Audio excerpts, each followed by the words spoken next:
दोस्तों, रूस ने यूक्रेन पर हमला बोल दिया है। यूक्रेन के राष्ट्रपति, यूक्रेन के विदेश मंत्री ने खुद इस बात का ऐलान किया और यह बताया कि रूस की तरफ से सैन्य कार्रवाई जारी कर दी गई है।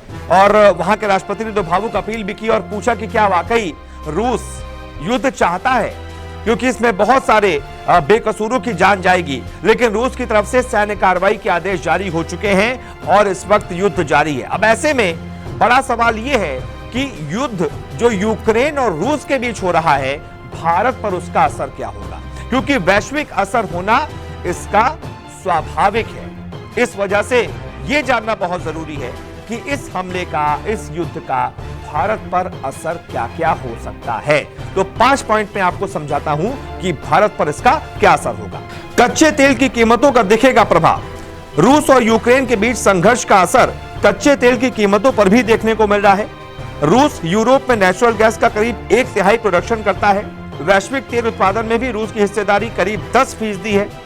दोनों देशों के युद्ध के बीच अंतर्राष्ट्रीय स्तर पर कच्चे तेल की कीमत 2014 के बाद पहली बार $100 प्रति बैरल के पार पहुंच गई है। अब इसकी वजह से भारत अपनी जरूरत के लिए तेल की आयात पर ज्यादा निर्भर भी है और भारत को तेल खरीदने के लिए अब ज्यादा रकम भी चुकानी पड़ेगी। न्यूक्लियर एनर्जी पर काम होगा प्रभावित। भारत में यूक्रेन एम्बेसी की वेबसाइट पर दिए आंकड़ों के मुताबिक 2020 में दोनों देशों में लगभग $2.69 बिलियन का व्यापार था। इसमें यूक्रेन ने भारत को $1.97 बिलियन का एक्सपोर्ट किया था। वहीं भारत ने यूक्रेन को $721.54 मिलियन का एक्सपोर्ट किया था। युद्ध की स्थिति में यूक्रेन के साथ भारत का व्यापार भी संकट में पड़ जाएगा। एक अनुमान के मुताबिक भारत ने साल 2020 में यूक्रेन से $1.45 बिलियन के खाद्य तेल की खरीद की थी। इसके अलावा भारत यूक्रेन से खाद, न्यूक्लियर रिएक्टर और बॉयलर भी खरीदता है। अब इसकी आपूर्ति में बाधा आने की वजह से भारत का न्यूक्लियर एनर्जी कार्यक्रम भी धीमा हो सकता है। भारतीय शेयर बाजार में हाहाकार। रूस और यूक्रेन के बीच सैन्य जंग का असर भारतीय शेयर बाजार पर दिख रहा है। आज सुबह से एशियाई बाजारों में भारी गिरावट देखी जा रही है। गुरुवार को बीएसई सेंसेक्स 1814 अंक की गिरावट के साथ खुला। शुरुआती कारोबार में यह 55,375 अंक तक नीचे चला गया। वहीं निफ्टी में भी 367.35 अंक यानी कि लगभग 2.15% की गिरावट देखने को मिली। एलएसी पर भी दिखेगा असर। रूस और यूक्रेन के बीच सैन्य कार्रवाई का असर चीन के साथ एलएसी पर भी देखने को मिल सकता है। चीन के साथ चल रही तनातनी के बीच इंटरनेशनल रिलेशन एक्सपर्ट्स का मानना है कि इस मौके पर चीन यहां आक्रामक रवैया दिखा सकता है।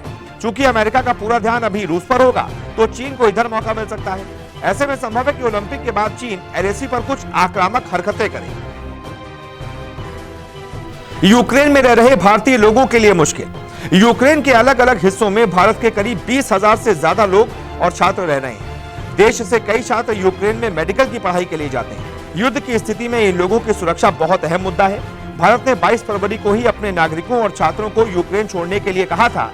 भारत सरकार की तरफ से अपने नागरिकों को वहां से सुरक्षित निकालने के लिए प्रयास भी किए जा रहे हैं। एयर इंडिया का एक विमान यूक्रेन से कुछ भारतीय लोगों को लेकर आ भी रहा है। लेकिन इसी बीच रूस ने यूक्रेन पर हमला बोल दिया है। बाकायदा बैलिस्टिक मिसाइल्स छोड़ी गई हैं।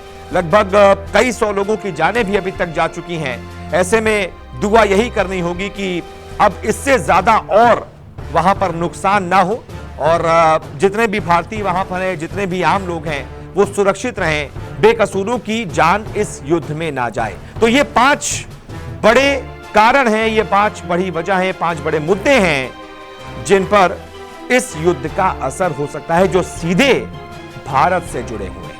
बहुत बहुत शुक्रिया इस रिपोर्ट को देखने के लिए। नमस्कार, मैं हूं मानक गुप्ता।